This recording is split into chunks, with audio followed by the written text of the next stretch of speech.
You're holding your breath for long. It's freaking me out. Wim Hof.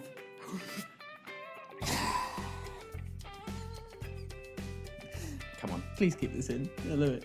Welcome Hello. to another episode of Powerful Nonsense. I say that every time, and then I'm like, but what if you're joining us for the first time? So if you are joining us for the first time, then welcome.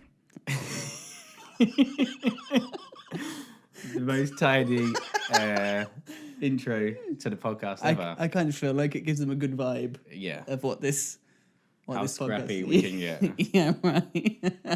But if you're not joining us for the first time, then welcome back. Where have you been? And thank you for being patient with us.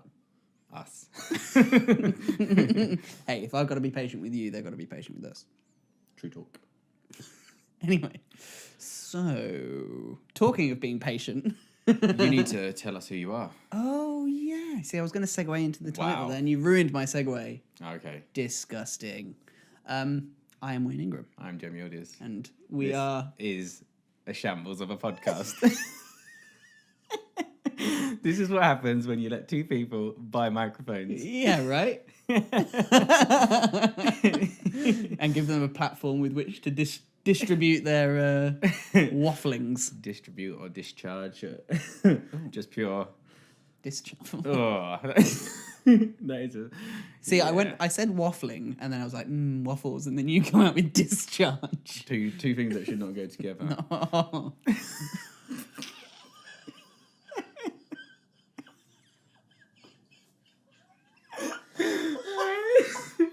Oh shit. Oh god. Wow. What have we become? I don't know. Anyway. What is this episode about, Wayne? Because I don't think it's got anything to do with waffles or discharge.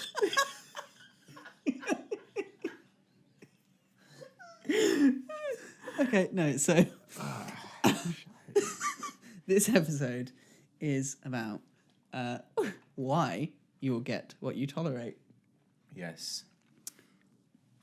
And And you're tolerating us right now. which we do appreciate, We honestly. do, very much so. All Very of much you so. spending your time with us. But no, I do think this is a very important topic to talk about because I do think a lot of the time, and I think it comes a lot of people's moaning actually. Oh, he's going right in there Yes, for the jugular. go straight in for that frontal vein. Yes. But no, it's true. I do think that a lot of the things that we moan about in life, a lot of the time it comes down to the things that we've allowed ourselves to tolerate, whether that's from others, whether that's from employers, whether that's Or employees. even if it's your health, even on all these aspects of everything you do holistically, the things that you're probably most pissed off about or annoyed or things that aren't changing, there's some, it all goes back to you ultimately. Like it goes back to a lot of like your own responsibility. And I think maybe it might be good just to kind of push out some of those ideas on like just the things that I do think that people are tolerating, which is usually causing a lot of discomfort in people's lives. Can we rename this episode Gem's Soapbox? Soapbox, yeah. We feel can do. like- I don't mind. Gem's Soapbox! But no, I just think it's really important because I do think that a lot of people's happiness, like we spoke in the last episode, is kind of strung on these things that we're angry about, not happy about. It's, things aren't going our way. But then if you look at the actual root of the problem, it probably is you. Ooh. You saw that as an Instagrammable, didn't you? That's exactly what went through my head. I went, Instagram. Yeah, and I'm not saying there's people got their own issues here and there, and there's a lot of times where actually even to the level of therapy is needed because you've got some serious baggage or emotional baggage there. But I do think in general life, people are moaning about things that they can change. Should we give some of those examples? Okay, so let's throw some out there. So, number one, let's go with the job. Ooh, The job. I hate my job. I hate it. I hate it. I hate the fact that I have to get up. I hate Mondays. I hate Mondays. Monday haters.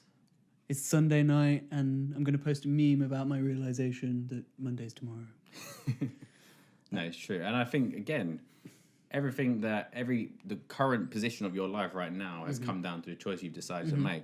I just think that most people are probably who are listening to this podcast are probably lacking is the awareness of there being any other option, or that you're kind of aware of the option, but then you don't know the actual what sort of actions to take to change it. Like, I do think nowadays people are kind of understand, oh yeah, I don't have to work a 9 to 5, there are the options available, but then that becomes a stress because then you don't even know where to start. Well, I think I'm going to get on my soapbox a little bit now. Shit. Because I don't think it's the fact that they're unaware that there's another option, right? Because it doesn't necessarily come down to working 9 to 5 versus being your own business owner or anything like that. Sometimes it could just come down to being in the wrong bloody job.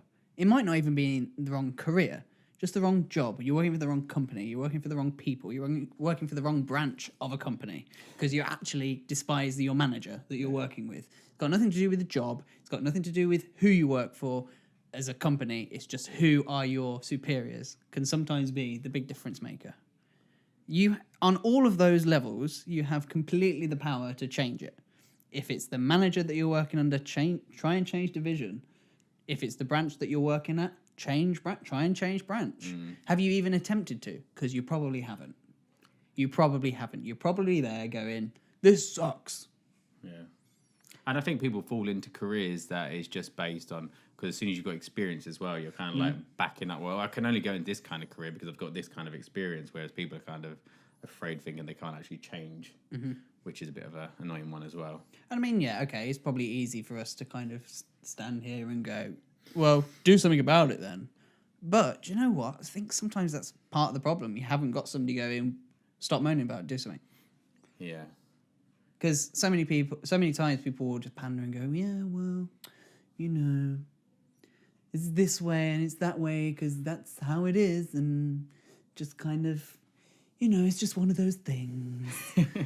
That's it. It's funny when I like hear people are like, oh yeah, just been in the office, or just another day in the office, or it's always such a like, oh my god, you've kind of like same shit, different day. Yeah, but it's such like it's horrible to see, because it is like we always bang on about like, this is your bloody time, this is your opportunity, and then you're spending so many, like, to go to work every week feeling that way. I just don't comprehend it anymore. And I know that's kind of being like, not being like superior or anything about that, but everybody has a choice to make a change. Like, I was working 9 to 5.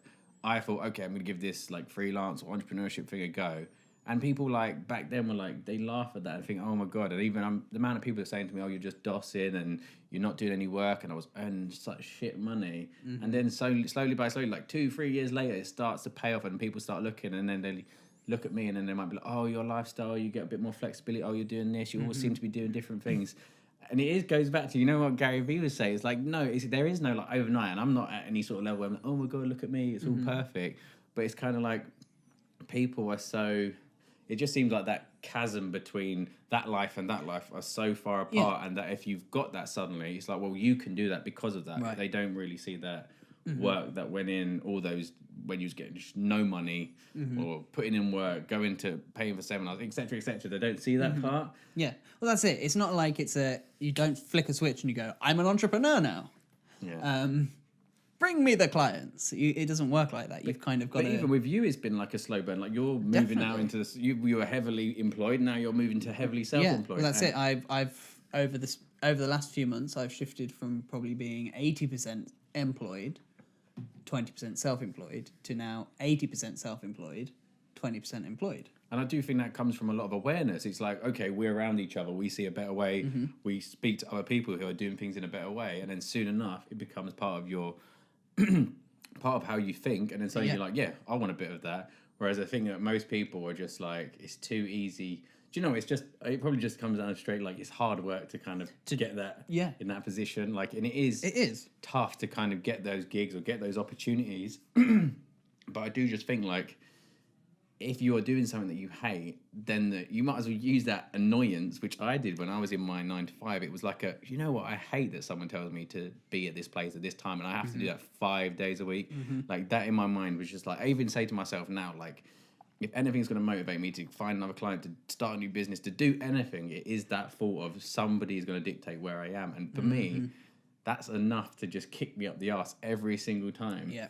And so I just think that, does it hurt enough? Is it horrible enough? Is it causing enough discomfort? Are you living, like, every day you're going to work, doing something where you feel like, you know what, this is just not me, and you are feeling like this is this my life? Like if you are putting those memes up, then that's the point where you start to question yourself and say, why do I hate Monday so much? And you know what? Let me do something this week that may make that next Monday a bit better. Because I know when I was sitting in the office or when I was on my way on that train on the underground, and I had podcasts in my ears about people who were going and achieving things and trying new things out, like my brain started changing like massively, and Big time. I think that's what it comes down to. It just completely changes the complete outlook. Like, I don't hate Mondays. I don't. Well, you're with me, aren't you? Well, yes. I mean, that's enough to make anybody hate Mondays. And you said Wednesdays then. That Wednesdays. Just throwing it out there. just Wednesdays are shit. No. Like the midweek hump, don't they call it? Yeah, hump day. There you go. But yeah, I don't hate Mondays because, and the reason I don't hate Mondays is because I see Monday as a day of opportunity. I really do. Yeah, but I agree with you. But I think Monday is that kind of that 7 day. Right, I might have fucked up at the end of the week. Let's start again. Yeah, and it's the New Year's Day. I find Mondays invigorating. There you go. And it does upset me when I do see people complaining about Mondays, and I'm like, you've just been sat on your ass for a whole day doing fuck all with your time. Why are you complaining that you now actually have to go out and do something and be productive? And then the problem is of course they're tolerating something that they despise. Yeah, but I think like most people are waking up to like a Monday. Like you say, it's like, okay, back to that work thing that I dislike, and that's the problem. Whereas I think once you're enjoying what you're doing, like the week, I find some days I don't actually know what day it is because I'm not fussed on the day. The day doesn't sway how I feel or what I do. It's just I'm doing the things that I'm interested in and are fun, really. And it's not always fun. It's still hard work, but it's hard work on my terms. Well, that's it. But if you're kind of putting up with the whole Mondays are rubbish, but I've got to do it, then if that's going to be your outlook of like, well, I've got no choice, then it's not going to change at the end of the day. And you are just going to have to keep doing it again and again and again. And maybe one day something will kind of like straw that broke the camel's back. And you go, do you know what? I've had enough of this. And you just like run into your boss's office, kick over his table, jump out the window. Without saying a word. That's it.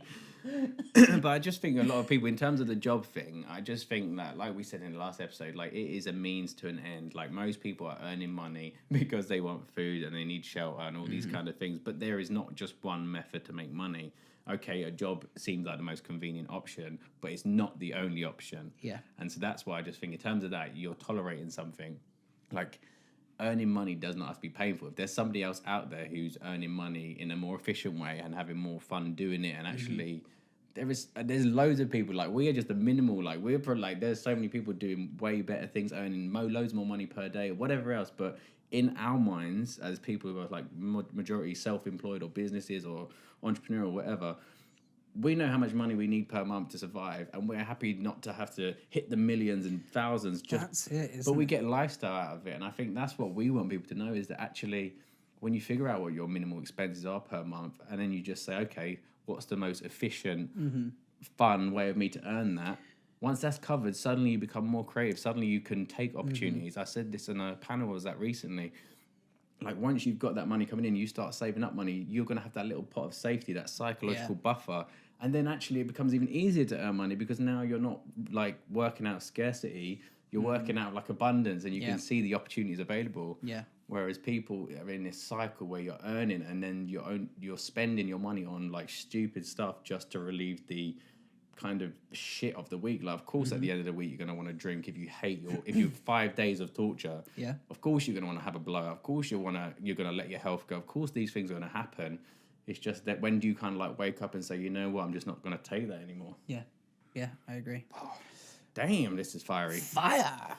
You're fire. Yeah. On that note, let's take a break. Yeah. And I think we'll shift the focus away from work and maybe to more social things. Let's do it. So we thought we'd just take a few seconds just to say thank you to our sponsor, the University of Northampton. Huge thank you to them for supporting the show. So why should you check them out? Well, first of all, we're alumni. We went there, so everything that we kind of deliver to you, it kind of comes from them in a way. But also, they're not just about getting a degree. The thing we love about Northampton Uni, from experience is the fact that you come out of your course with your degree, but also there's so many options on the table. They understand that it's not just about going out and getting a job anymore. It's also about the possibility of setting up your own business and becoming an entrepreneur. And to top that off, it's not just about setting up a business, it's about setting up a social enterprise. That's their specialist area. So if you're thinking of setting up a business, it can also be one that's doing good to the world and delivering social impact. So check them out, northampton.ac.uk, and a huge thank you to them for supporting the show. Welcome back. Welcome back. You can now see us visually if you're on the YouTube-ins. Thank goodness for these breaks. Oh, God. We had a bit of a mare. Well, we went back to the camera and This plum over here. Cem didn't record. He thought he was recording. Do you know what? That's the first time in Do you know what? I think as an apology, we should maybe put a little bit of that mid-video out. Should we just like run the mid-video bit where we're just faffing about Yeah. whilst the podcast is going? I think so. Because he recorded the bit of us setting up for this episode rather than actually recording the episode. So maybe we should throw that in there somewhere. Podcasters, you'll still have our beautiful voices. Yeah. Visual people who like to see our faces, we're very sorry. Cem punked you. Sorry. Okay. So we're talking about why you get what you tolerate. Yes. We've been talking about work and career and all that sort of stuff. But I want to talk about like social interaction, relationships, all that sort of stuff. Ooh, relationships is By relationships with a little r as opposed to a big R. What does that mean? As in, I'm not talking romantic necessarily relationships, but relationships. But I think that's a very generally. important point Although, in the whole relationship area. although yes, though it does. I think it applies to both. Yeah. I So think it applies I'm to going to go straight and talk to relationships. Oh, go for it. There you go. And in terms of relationships, in terms of getting what you tolerate, it's With like a big R or a little R? massive R, capital, Capital. bolded R. Underlined. Yeah, all over. But I do think that, obviously, because I do think in terms of like family toleration, you do, again, it comes back to family, that if you've got a family member who's putting a lot of pressure on you and you're just taking on the chin and doing what they say just to keep them happy, then you are tolerating something from them and you're deciding that actually you're just going to you're just going to let that be and use that maybe as an excuse, or maybe you're just going to that's just going to put a lot of pressure on you to not do the things you want to do. But I do think on the flip side of that, with actual romantic relationships, I do find that actually a lot of people have a lot of baggage which they're carrying into future relationships. Yeah. And so the problem they get in there is that they say, well, my last boyfriend or my last girlfriend was like really shit in this aspect, and so the next one you let them be slightly shit in that aspect, but because they're not as shit as the previous one, you then tolerate it. Whereas, do you get what I mean? Yeah. So it's kind of like, well, if somebody never took you out romantically, never took you out dating and let you experience like fun stuff together, and then the next one does once every month or once every 3 months, that already feels better than the previous relationship. Whereas actually maybe it's nicer, and actually what you really want is actually to be dated on a weekly basis or something like that. And so you'll tolerate that even though it's not exactly what you want, but it's better than what you had. Yeah. And that's where, and that can happen in many areas of the relationship, all kinds of parts of it which you can relate it to. Whereas I think that obviously the key to that is actually being able to just understand what you do want from a relationship with both family, with a partner, romantically. Like sit down and like people say, like I've read a lot of books on relationships, like know what you want. And I think Get out that whiteboard. get out the whiteboard. The laser pen. This pisses me right off. Stick that in your dating. Don't do this. Stick that in your dating profile. But it's not this Oh, like, do you know what though? That is the worst. That is the biggest turn off. No. This is the thing. You can have, what the difference is, obviously, they've got people out there, I don't know in the dating world, but I know people say, like, I'm looking for this and this and this in a man, or this and this and this in a woman. But that's not the right approach. The right approach is knowing that what you want, internally what you want, and then going out there and let somebody... If you're into football, swipe right. Or left, or whichever one it is. Really? Yeah, I see that all the time. Ugh. And things like that. Like, if you are blonde, not interested, swipe no. Really? Yeah, all the time. Oh, my God. Or if you are smaller than 6 foot, I get that one a lot. Really? Yeah. Oh, my Lord. Honestly. That's horrendous. See, these people in my mind, they just got questions. I want marriage. So if you're not into something serious. No way. Yeah, I'm not No even way. kidding. It is. See, this is when you've been in a relationship for 12 years almost. Yes. You don't see this side of things. Holy shit. Dating game is hard, man. But this is what I hate, because in my mind, those people who have kind of put, I want blonde hair, I want 6 foot, I want this. I'm like, no, that's not what you actually want. Like, stop being a fucking idiot. Because ultimately, if you really broke it down, if that person took the time to sit down and think about what they actually want in a relationship, I'm pretty sure it's going to be love. I'm pretty sure there's going to be someone to care for them. I'm sure it's going to be someone they can share time, like experiences with. Not what color your bloody hair is. Like, that literally does not sway. All right, you need to be attracted to someone, but that is like bloody 2-3% of the whole fucking pie.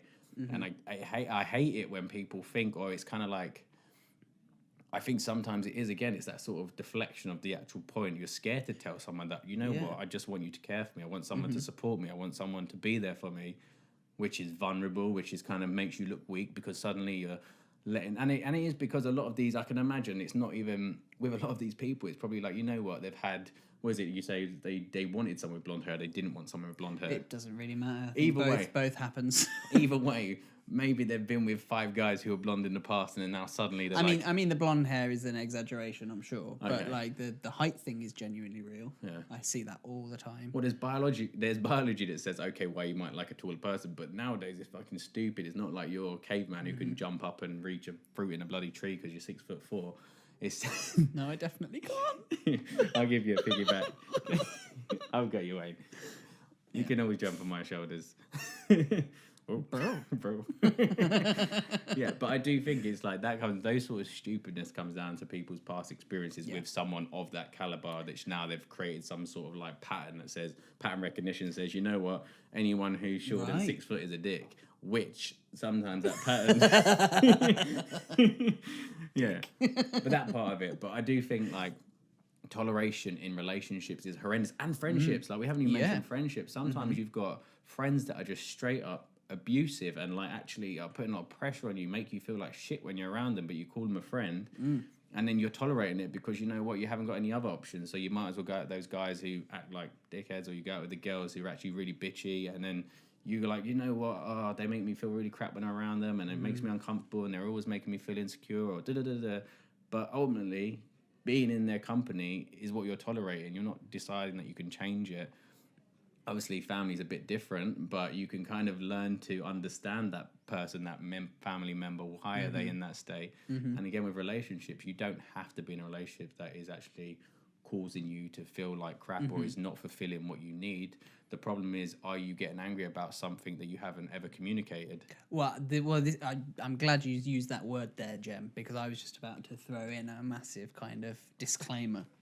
Because obviously we're saying like you're going to get what you tolerate, but that doesn't mean, particularly as relationships are concerned, but I think with everything, that doesn't mean that if you're having to tolerate something that you're not particularly pleased with tolerating, doesn't mean that you just bail and go see your bye. Yes. That you have to communicate first. I'm getting soapboxes happening. Yeah, and I think people... But like honestly, it's my biggest frustration. I put a tweet out a couple of weeks ago because he was that angry. Because it does my head in, and I think this is across the board, right? Was it 144 characters of pain you put out? Oh, so much.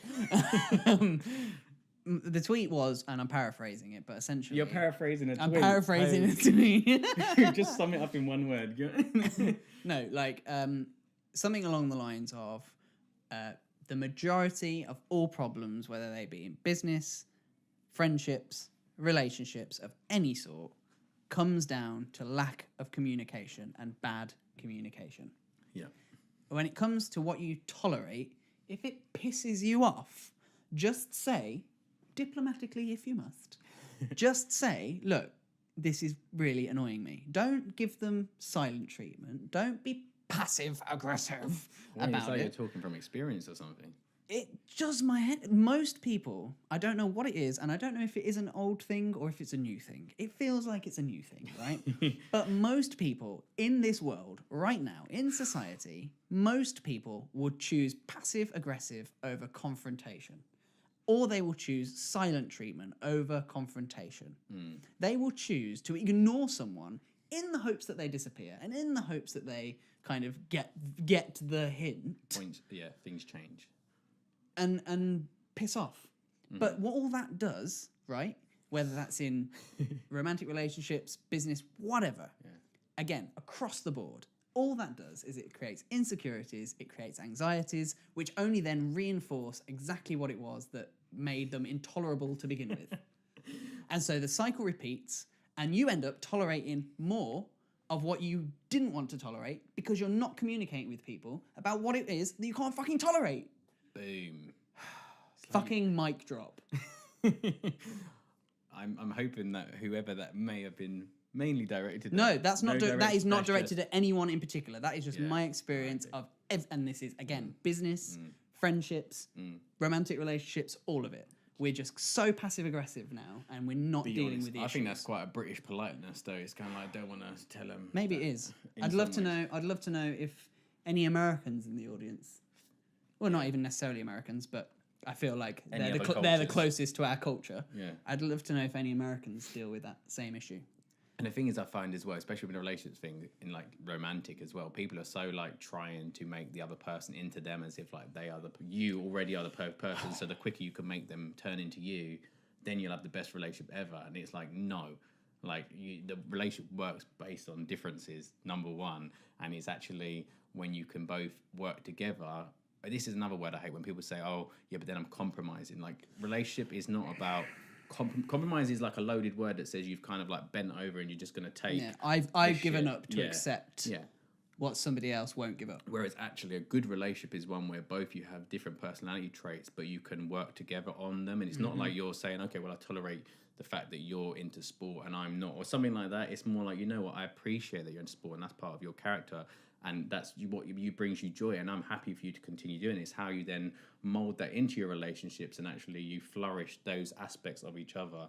Whereas I think too many people think like, no, if I compromise, that means I've got too much ego to kind of say that, oh no, you can't do that. And then ultimately, which I do think is part of the new modern society, is that if you feel you've got compromise, then it's not working, it can't work. Whereas I spoke to my girlfriend's nan, and I said, like, she'd been married for, I don't know, where you get the certificate off the Queen for being married that long. And I was like, what's the biggest, like, what makes people stay together? And she was like, you know what, you just compromise and you know each other. And I was like, that's it. Like, people, and I guess I just hate the word compromise because people think it's loaded. It's such a loaded word, but I think all that means is just being adaptable to each other because humans are going to change week by week, year by year, 10 year by 10 year. And so if you can adapt and mold and still support one another's personality traits, then it's going to last. Do you know what? I'm just thinking back now to... We've gone well relationship heavy on this one. I know, we really have. But I'm just thinking back to my mate's wedding that I was at in the summer. And my mate's stepdad read this wonderful passage about what is love. And he said, like, it was things like love is compromise. Love is willing to accept that you are wrong. Love isn't using the other person being wrong against them. It is not being smug. It's not being self-righteous. It's just about understanding that sometimes it's better just to accept what is for what it is and just go with it and be accepting. It's powerful. And I think it's so... I'm going to have to see if I can work out what that passage was. I think it was from the Bible. I think. Yeah.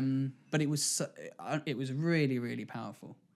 And I think just absolutely nailed it on the head. And I was there like, so many people need to hear this. Yeah, you've got to understand we are very unique in what we do. We're all different. We're all on different paths, different journeys. And if you're going to kind of experience love and be with other people, or be close with your family, or all these kind of things, be close with friends, you've got to understand that you are different and that's okay. And it's how you then adapt with each other to have a better experience ultimately. Yeah. Wow. So second half was some serious relationship... straight fire. Relationship advice and kind of... And that's relationship with a little r, not a big R. Yes. And if you like this relationship stuff, maybe we'll do some more. I do like talking about this stuff because I do think it's so important. Interesting. I think it's really important. Really interesting. Cool. Okay. So you've had us a visual for the second half. Yeah. See our beautiful faces. My beautiful face. My beautiful face. My beautiful face. Mine, yeah. Yeah, great. Anyway. Swipe red for Jem. If you're 6 foot, then swipe yes. Anyway. So we'll wrap up there. Show notes can be found at powerfulnonsense.com/143. Yes. If you're listening to us on the podcast and you haven't subscribed yet, hit that subscribe button. Sign up to our newsletter, goddammit. Yeah, do you know what? Let's plug that. If you go to powerfulnonsense.com/side hustle, then you can sign up there and we'll send you a free ebook. How to make time for your side hustle. Or straight on the homepage. It'll just pop up when you're Oh, that. Oh, yeah. wondering about. I forget that pops up. So, yeah, so do that. And subscribe on YouTube and thumbs up and all that sort of stuff. Yes. Great. Cool. Thanks very much. you I'm done later. tolerating this guy. Yeah. I'm done too. Catch you next time. See you later.